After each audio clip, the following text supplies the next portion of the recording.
Bom dia a todos. Já gostaria de agradecer o convite de estar aqui com vocês essa manhã aí, para a gente poder falar um pouco dessa pesquisa que a gente teve a oportunidade de fazer aqui no hospital. Surgiu esse trabalho, já tem um tempo que a gente está aqui, e a gente vê o volume de pacientes atendidos aqui no hospital. Então, o hospital, eu acho que essa tendência, né, é se tornar um centro de referência para ensino e pesquisa.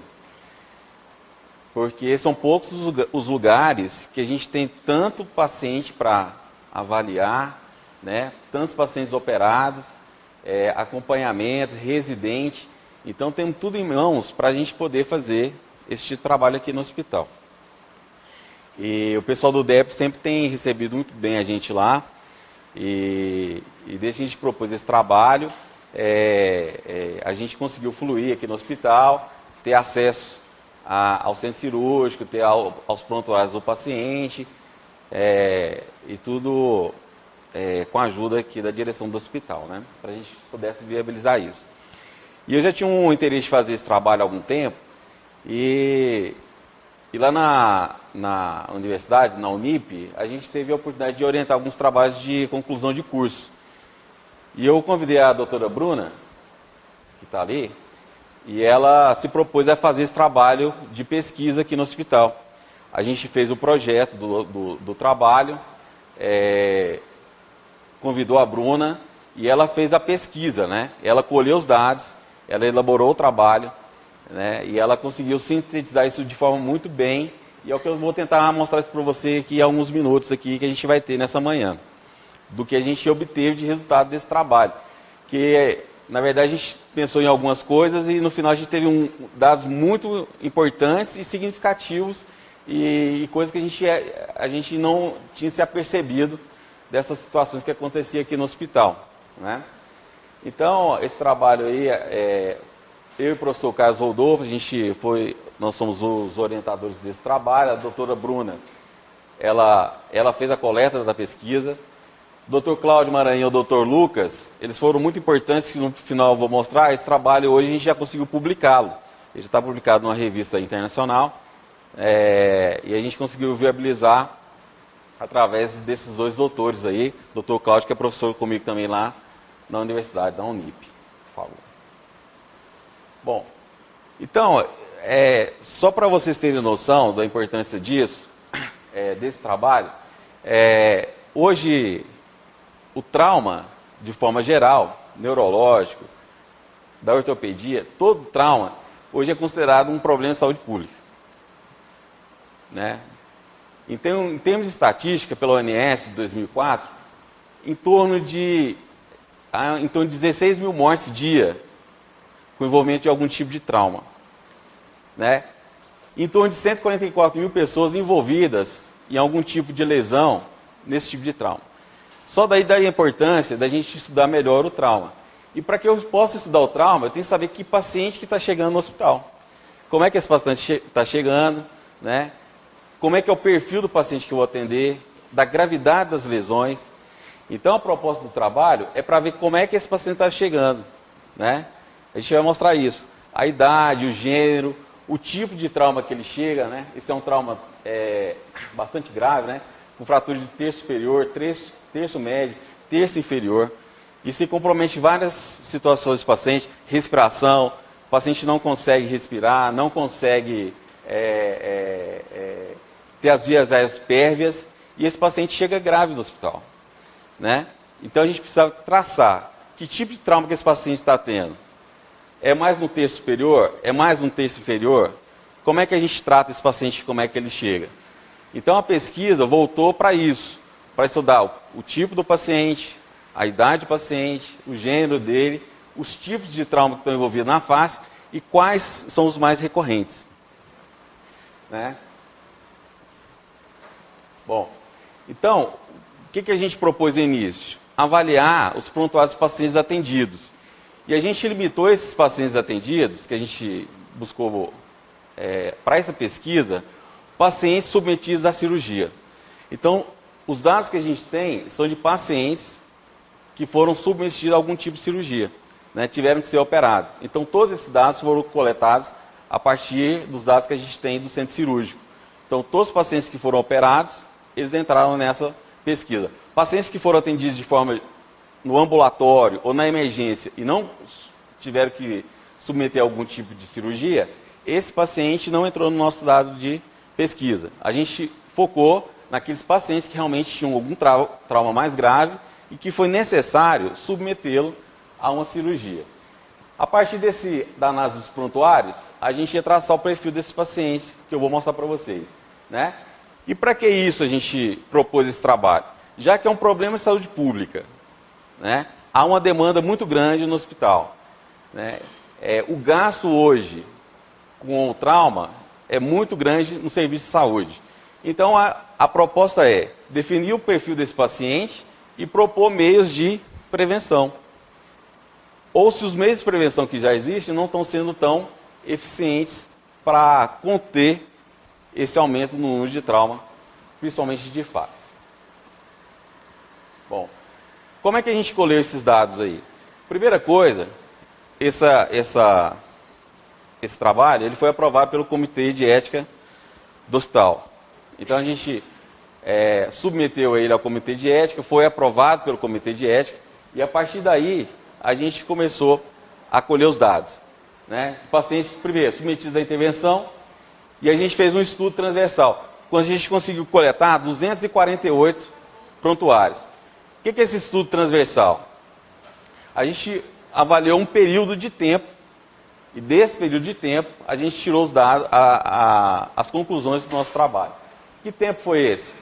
Foi um tempo de 6 meses, de janeiro a julho de 2013, e a gente colheu todos esses dados e a partir daí a gente conseguiu começar a elaborar a estatística dessa coleta de dados.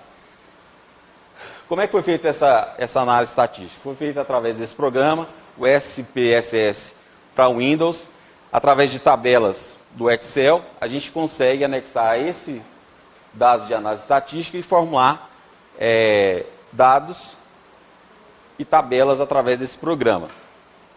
E tem que fazer um teste, que é um teste exato de Q quadrado, com a relevância de 5%. Ou seja, a gente tem um índice de erro aí de 5% nos dados coletados desse trabalho, né?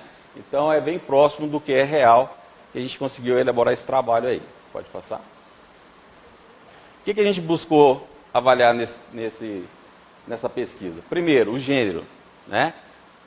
Se atinge mais homens, se atinge mais mulher, a faixa etária que esses pacientes chegam aqui, o que está levando o trauma a esses pacientes, as causas que levam o paciente a ter esse tipo de trauma, e se qual o terço da face está mais comprometido. Se é o terço superior, se é o terço médio ou o terço inferior. Nessa pesquisa em específico, a gente desconsiderou o terço superior, porque em muitos dos casos, o primeiro atendimento é feito pela equipe da neurocirurgia. Então, o primeiro atendimento que a gente faz, geralmente, é do terço médio e da mandíbula, o terço inferior. Então, a gente procurou agrupar dentro dessa faixa, terço médio e terço inferior da face, né? Porque alguns dados não poderia a gente coletar, porque o primeiro atendimento poderia ter sido feito pelo pessoal da neurocirurgia. Bom, então depois de toda essa aprovação, eu não sei se o pessoal está aqui, já passou pela aprovação de um trabalho científico, ele é um pouquinho criterioso, né? E tem que ser, para a gente não ter problema, né? Questão legal, ética. Então ele tem que passar por todo esse trâmite para que a gente possa depois ter um trabalho que seja possível ser publicá-lo. Porque também não adianta você fazer um trabalho e depois chegar no final e isso não trazer nenhum resultado prático para isso, né? Então a gente tem que passar por todo esse trâmite para que a gente possa chegar nos dados que a gente precisa. Então, a primeira coisa interessante, de cara, já dá para ver a discrepância do que se atinge o gênero masculino e o gênero quê? Feminino.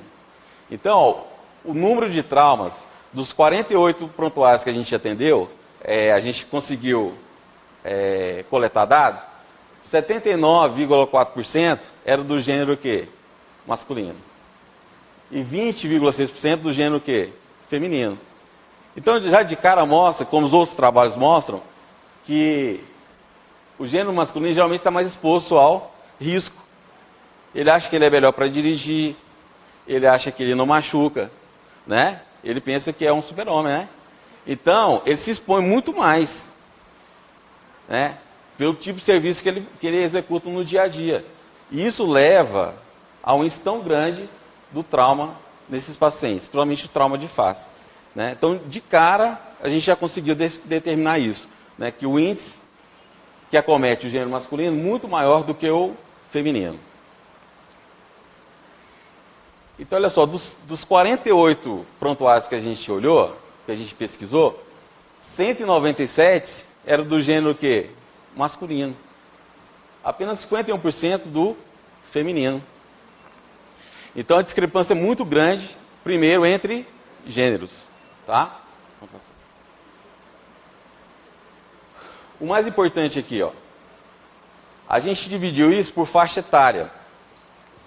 Né, menores de 20 anos, entre 20 e 25 anos, entre 20 e 35, 36 a 50 anos, ou acima disso.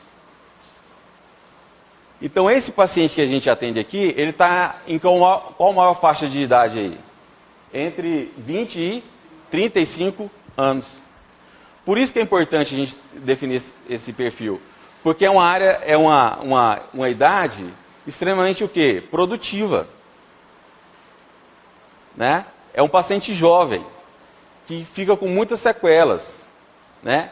No caso do trauma facial, ele fica tanto com sequela funcional, e muitas das sequela o quê? Estética, que atrapalha depois ele no desenvolvimento da profissão dele. Então, só da gente ver essa estatística, se mostra importante fazer o quê? Trabalhos melhores, preventivos, para essa faixa etária. Conscientizar. Vou te dar um exemplo. Todo mundo sabe que tem que usar o quê? Capacete, não é? Qual que é o problema que a gente tem hoje no trauma de face? Os meninos estão aqui da Bucomacilo, vão falar isso para vocês. Ele usa o capacete, só que de duas formas. Ou ele não prende o capacete, para ficar fácil de tirar, ou ele usa o capacete tipo um boné. Então ele acha que está dentro da lei. Mas quando precisa da efetividade do material de prevenção, na hora que ele tem o trauma, a primeira coisa que sai da cabeça é o capacete. Então esse paciente, apesar dele chegar aqui e falar que está usando o capacete, mas na hora do trauma, ele perde o capacete. Porque a maioria deles não usam nem o capacete preso, nem de forma adequada. Então é difícil colocar na cabeça desse paciente que ele tem que usar o material de forma o quê? Adequada. Outro problema que a gente tem, geralmente o pessoal usa o cinto quando está no banco dianteiro. Quando ele está no banco de trás, geralmente ele não usa o cinto. Então esse paciente de trás, hoje, chega com mais lesão grave do que o paciente que está onde? Dirigindo. Então são esses que a gente tem que ver, olhar esses dados e saber por que está acontecendo isso. E tentar traçar formas de coibir esse problema.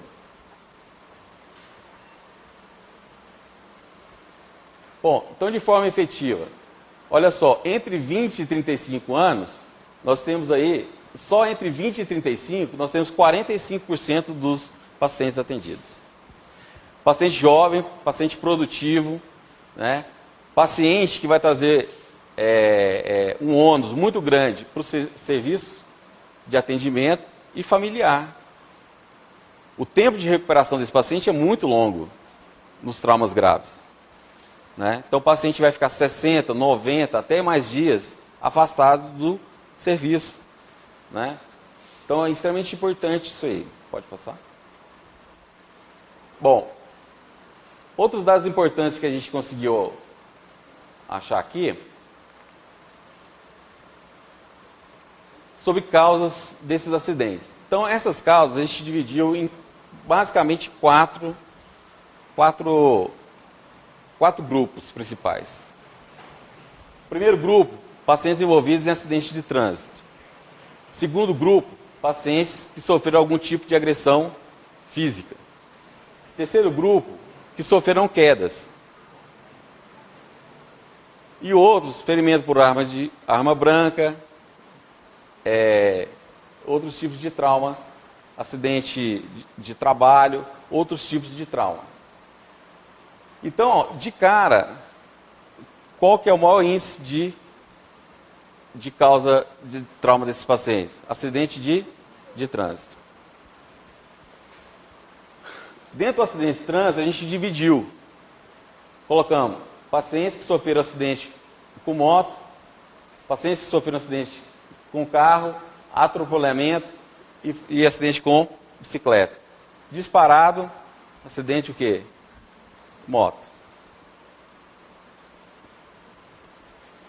E agressão física? A gente dividiu espancamento, ferimento por arma de fogo e ferimento por arma branca. Espancamento foi o que sobressaiu.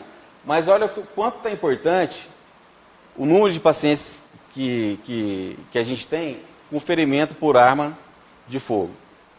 34% desses pacientes que sofreram uma agressão física eram por projeto de arma de fogo.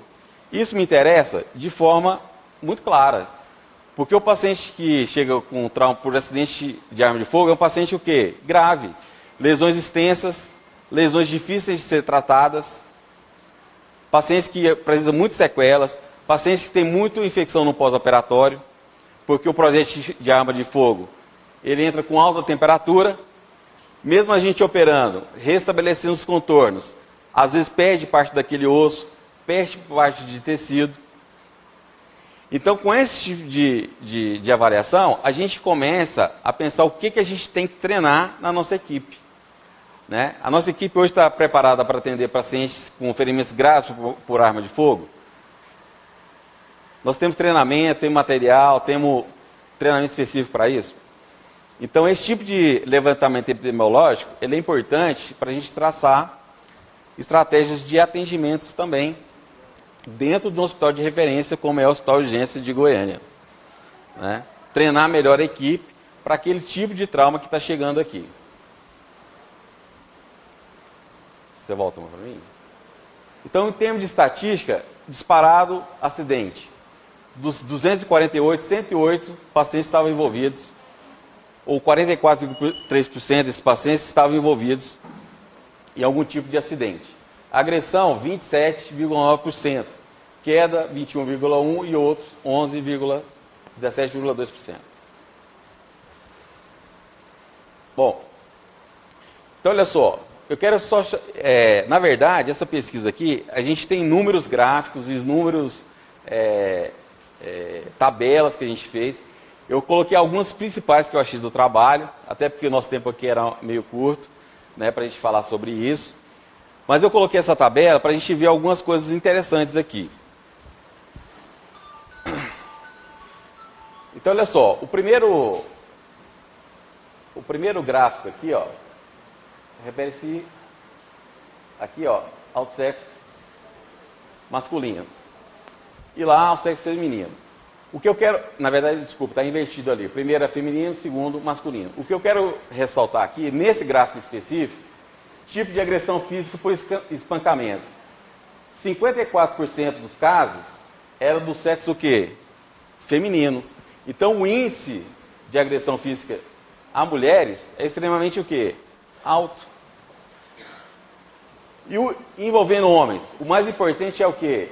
Acidente de trânsito, tá? Com 44% dos dados que a gente olhou. Então, são dados diferentes. A mulher está mais envolvida com o quê? Agressão física. Muito alto. Muito alto. E os homens? Envolvidos em acidente de trânsito. Tá certo? Né? Então, os dados começam a mostrar o que a gente vê no dia a dia. Não adianta só falar que acontece isso. A gente tem que começar a mostrar em dados, para estabelecer campanhas de prevenção, de atuação, como é que a equipe vai trabalhar aqui dentro. Tá certo? E olha só, dado muito importante, ferimento por arma de fogo, coloquei na última slide, 34,5% dos casos. Muito alto, nesses casos de agressão física. Pode passar?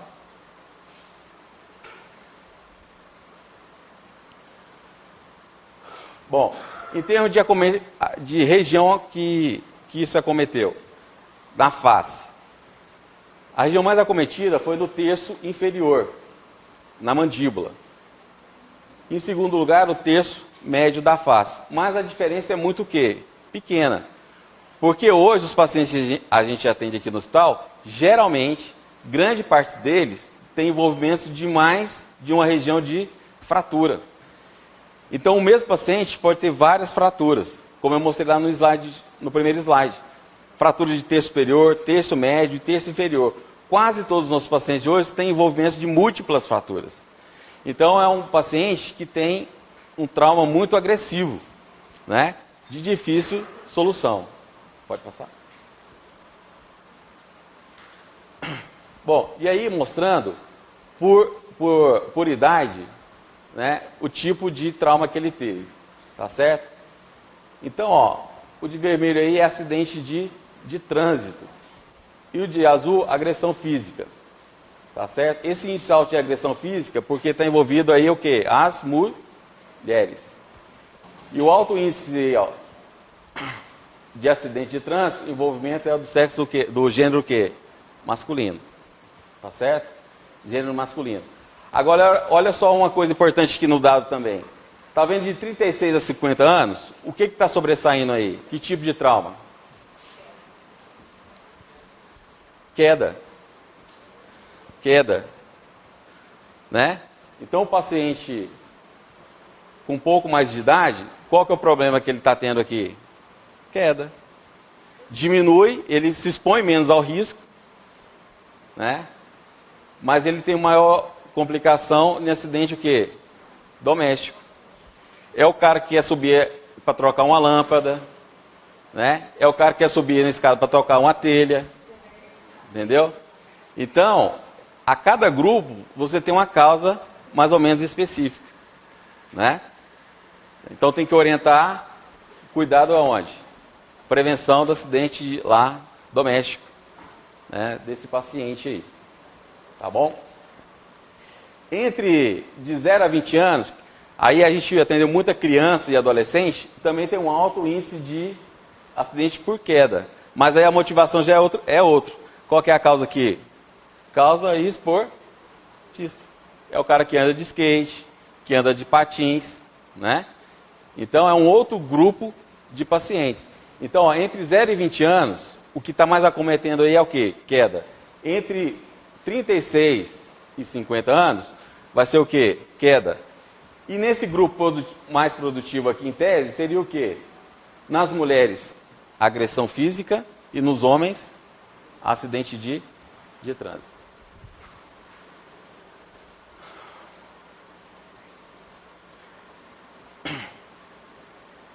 Que está mostrado nesse gráfico aí, ó. Esse gráfico é só sobre o acidente de trânsito, tá certo? Então, o acidente de moto está um índice bem maior do que os outros acidentes. Entre 20 e 35 anos, o que preponderou? Acidente de moto. Agora, olha aqui, 0 a 20 anos, o acidente. Qual foi a maior causa? Atropelamento. Atropelamento. Então, a gente tem um número grande de pacientes envolvidos, com traumas graves, mas que levaram a esse trauma causas diferentes. E o que determina isso? Geralmente a idade, né? Pacientes mais jovens geralmente estão envolvidos em quê? Atropelamento. Pacientes jovens adultos, acidente de moto, acidente de carro, tá certo? E acima de 36 anos, acidente de bicicleta, tá? Pode passar?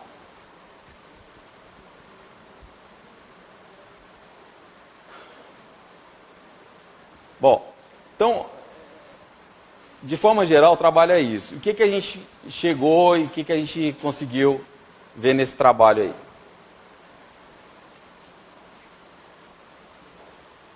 Que que a proporção entre o número do gênero masculino e do gênero feminino está de 4 para 1. Ou seja, para 4 homens, eu tenho um acidente com uma mulher. Então, os homens são bem menos o quê? Cuidadosos, são bem mais expostos ao risco. Esse paciente está na idade entre 20 e 35 anos. E a face é extremamente cometida porque, primeiro, não há a proteção adequada e extremamente exposta. Então, se você está sem o cinto e você tem um trauma, o que acontece? Você vai com a face direto no volante. Se você está de bicicleta e cai, a primeira coisa que você vai bater vai ser o quê? A região do queixo. Então, é uma área extremamente o quê? Exposta, né? Então, fácil de você ter alguma complicação, trauma nessa região, né? Principalmente pacientes abaixo de 20 anos. Né? Paciente jovem que está envolvido em atividade esportiva, geralmente pode estar envolvida nesse tipo de trauma de face aí. Bom, desse trabalho aí, o que a gente pode concluir? Primeiro, o gênero mais envolvido é o gênero o quê? Masculino. Segundo, essa faixa etária, ela está entre 20 e 35 anos. A causa maior desse trauma no gênero masculino seria o quê? Acidente. Se fosse o gênero feminino, seria o quê? Agressão física. Dentre os acidentes, o mais comum seria o quê? Acidente motociclístico. A agressão física está envolvida com o gênero feminino. E tudo isso leva à necessidade de quê? De um melhor preparo para o atendimento desse paciente. Por quê? Hoje no trauma, o doutor Luiz sabe muito mais do que isso aí, vocês também, o sucesso está desde o primeiro atendimento. Por isso que hoje se investe lá no primeiro atendimento, né? Para que esse paciente chegue em condições de ser atendido aqui no hospital. E do hospital, como é que está a equipe para atender esse paciente? Como é que está o treinamento da nossa equipe para que a gente possa fazer, né? Hoje na Bucomaxi nós somos 20, mais ou menos, né? Mais ou menos cirurgiões só nessa área aí, né? Para atender essa demanda que existe no hospital, que é muito grande, né? Em 6 meses que a gente atendeu só de cirurgia, foram 248 pacientes. Pacientes que cada paciente pode ter o quê? Muito mais do que uma fratura. Você multiplica isso, você vai ver a quantidade de pacientes que são atendidos, né? Que são necessários recuperá-los e colocá-los novamente em atividade aí para trabalhar, para desenvolver suas funções, né? Então, ó, isso é importante para quê? Estabelecer estratégias de prevenção. Nós já temos aí muitas propagandas, o governo tem investido nisso, mas os resultados não têm sido o quê? Adequados, né? Nós temos que tentar encontrar uma forma de tornar efetivo aquilo que a gente está divulgando aí, que é a prevenção. Usar o capacete, né? Usar o cinto de segurança, diminuir, a gente conseguir diminuir os acidentes domésticos, né? Trabalhar de forma efetiva para diminuir, e o que mostrou aqui, que a agressão física à mulher ainda é o quê? Muito alta, né? De alguma forma trabalhar isso para que a gente consiga melhorar esses dados que a gente apresentou aqui. Bom, estou finalizando.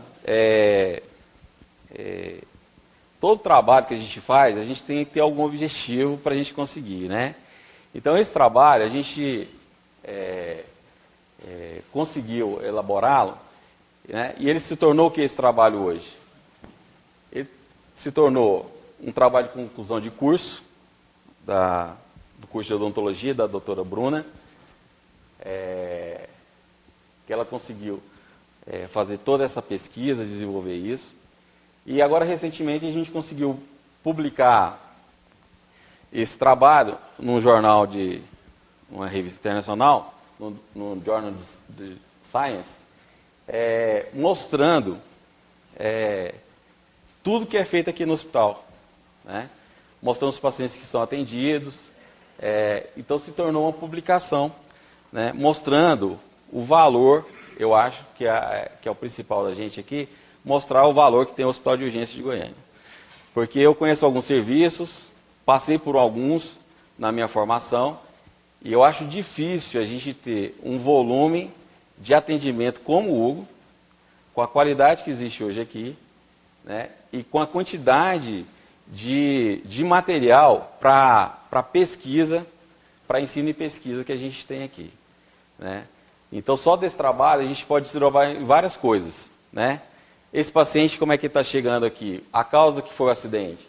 Esse paciente está usando EPI, está usando algum material, né. Esse paciente realmente está envolvido, esses pacientes tinham envolvimento com o uso de droga, de álcool, é o que fala a literatura. E a gente tem condições de fazer isso. Então, um trabalho inicial, a gente consegue, depois, desdobrar isso em vários outros assuntos de relevância aqui para a instituição, né? E esse trabalho, eu creio que a gente vai conseguir apresentar, a Bruna também acho que aprovou ele, lá no Congresso agora de Cirurgia, Brasileiro de Cirurgia, para apresentar esse trabalho lá também, né? Então, o objetivo nosso era esse, né? De ver o que estava acontecendo na instituição e, a partir daqui, trazer dados que acontecem no hospital, né? Para que a gente possa utilizá-lo para otimizar melhor a equipe, né? Preparar melhor a equipe e, às vezes, ajudar a traçar metas aí de prevenção para esses acidentes aí. Bom, queria agradecer pela atenção, por estar aqui com vocês aí. Acho que eu falei de uma maneira um pouco mais curta, né? Porque são muitos dados e às vezes a gente cansa de ver tanta estatística, né? Eu tentei trazer mais aquilo que é importante para a gente no dia a dia. Agradeço mais uma vez ao convite de vocês e estou à disposição, que sempre precisar a gente está aqui falando para vocês. Obrigado.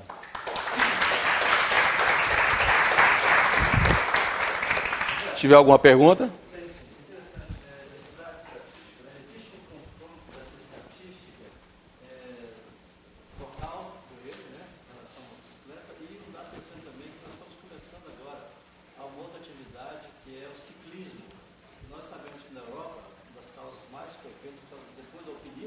Sim. Existe esse confronto já entre a estatística nossa de cidade onde o ciclismo é muito mais intenso do que aqui? Sim. Tem mostrado, eu falei de forma muito rápida, mas quando eu coloco lá, eu não sei se o senhor viu, uma faixa um pouquinho maior, de 30 para frente, aumenta muito o índice de acidente de bicicleta, é porque hoje tornou-se uma prática, né, esportiva, acentuada nessa faixa etária também. Então, aumentou muito o índice de trauma desses pacientes por acidente com bicicleta, né? O ciclismo como esporte ou o ciclismo como atividade diária? Como atividade diária, né? O pessoal tem usado cada vez mais aí esse uso da bicicleta. Eu preocupo muito agora essa coisa, se tornou quase que uma situação cultural, para nos obrigar a passear de bicicleta no domingo, né? Sim, Preparo específico para isso, né? E é importante porque, isso que o senhor está falando é importante, porque o acidente de bicicleta, a princípio a gente tem em mente que são acidentes menos graves, né? Mas esse paciente, se você pensar que ele está andando e mais ou menos ele consegue desenvolver uma velocidade de 20, 30 quilômetros, e quando há um impacto, ele joga um impacto mais ou menos de 500 quilos, um pouco mais, sobre o trauma na face. Então, esse paciente com trauma de acidente de bicicleta, geralmente, tem fraturas importantes na face, e eu tenho visto também, doutor, lesões cervicais importantes associadas a esse tipo de trauma, pelo tipo do impacto, porque ele vai com a face direta ao solo. Então, ele tem, geralmente, uma lesão importante do rosto e, geralmente, uma lesão cervical associada a esse tipo de trauma. Só queria perguntar, em relação à questão dos objetivos lá da pesquisa, e na conclusão você colocou a questão da preparação técnica. A partir da pesquisa, vocês conseguiram avançar isso ou direcionar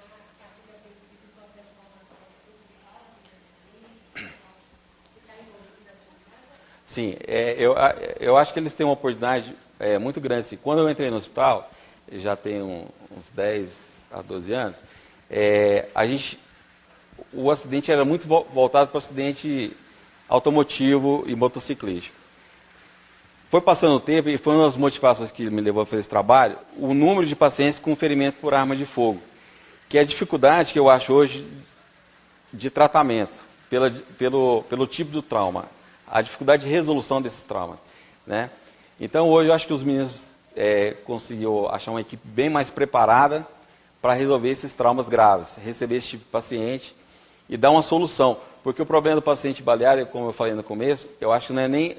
Na hora que ele chega já é complicado, mas o pós-operatório dele é muito mais difícil, porque ele aumenta muito o índice de infecção no pós-operatório, com perda de parte do tecido, perda óssea, e que exige depois uma reparação.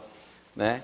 E hoje, que a gente trabalha com face, o importante não é só voltar o paciente à função mastigatória, aí respirar bem, né?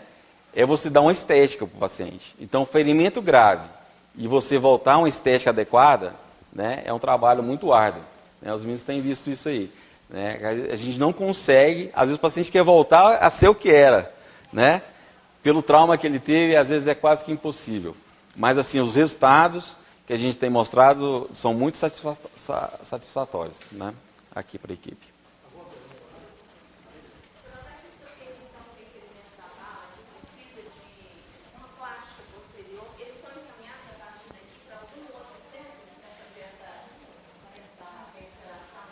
Certo. Geralmente, esses pacientes, assim, hoje a gente, em torno de 95%, né, a gente consegue resolver tudo aqui no hospital através da equipe de cirurgia bucomaxilo. Se for um caso muito diferente, que perdeu muito tecido, aí o pessoal da plástica geralmente ajuda a gente. A gente geralmente caminha para o HC, para a pessoa dar continuidade.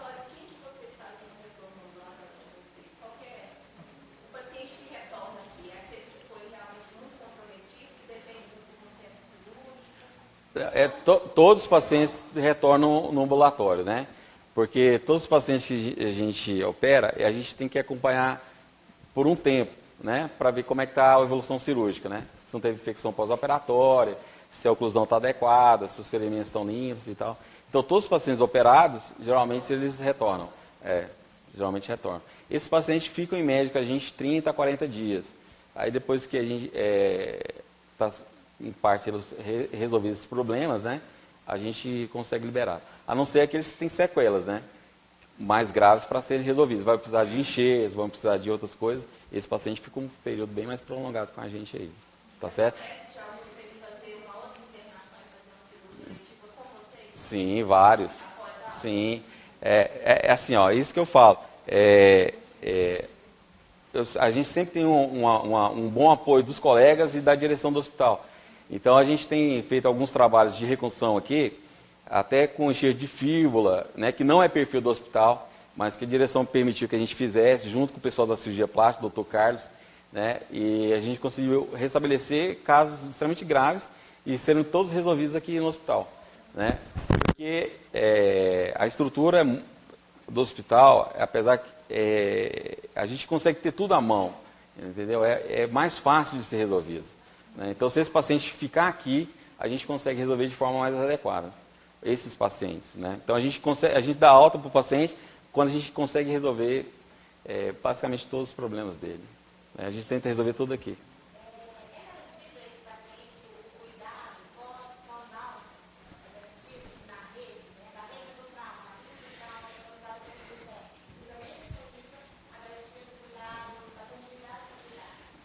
Olha só, assim, ó, eu vou te falar o que eu acho. Assim. Enquanto ele está aqui, eu acho que ele está bem assistido. Quando ele vai, assim, entra no sistema burocrático para resolver os problemas, aí o paciente ele tem uma série de dificuldades. Ele fica sem dono, ninguém quer receber ele, entendeu? Ele chega no profissional e o pessoal geralmente reencaminha, porque foi feito o primeiro atendimento aqui. Então, por isso que eu estou te falando, a gente procura liberar esse paciente quando está tudo resolvido. Porque se a gente faz o primeiro atendimento, assim, e às vezes não dá prosseguimento no tratamento, esse paciente fica muito sequelado, porque ele não consegue resolver assim, de forma rápida e adequada na rede. Às vezes ele consegue resolver, mas demora muito conseguir uma consulta. Depois demora muito para autorizar uma cirurgia. A gente atendia um hospital aí, fazendo cirurgia ortognática, que é correção de deformidades faciais. Então, só para você ter noção, para autorizar uma cirurgia, quando é rápido, é em torno de 90 a 120 dias. Quando consegue. É isso que eu estou te falando, entendeu? Então, o hospital vai te dar uma estrutura muito boa para resolver esse problema. Porque se esse paciente sair aqui, ele tem sérias dificuldades para conseguir resolver os problemas dele. Exatamente. É muito difícil ser resolvidos. Mas mesmo o HGG demora muito para ser resolvido os problemas. Não porque o hospital não queira, mas é porque o sistema ele não permite. Quem controla as vagas é um determinado órgão. Quem libera esse pessoal.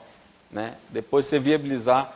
Eu vou te dar um exemplo. O paciente chega hoje aqui, se ele precisar subir um centro cirúrgico, a gente tem material de fixação disponível. Se você for em qualquer outro hospital, eles têm que fazer cotação para comprar, para liberar. Só nisso aí o tempo se gasta para fazer isso.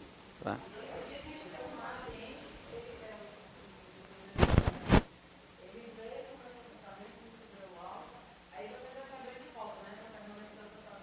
Sim.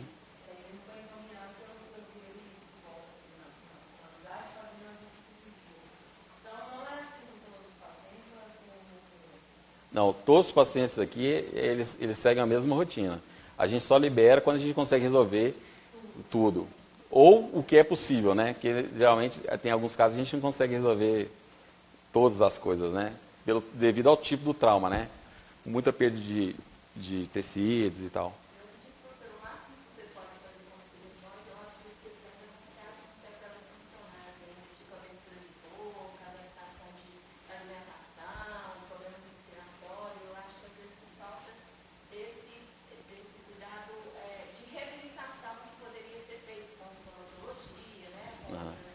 Sim. Às vezes eles não têm continuidade e vão carregar alguma sequela. Por melhor que tenha sido o trabalho de vocês, é uma coisa que é funcional.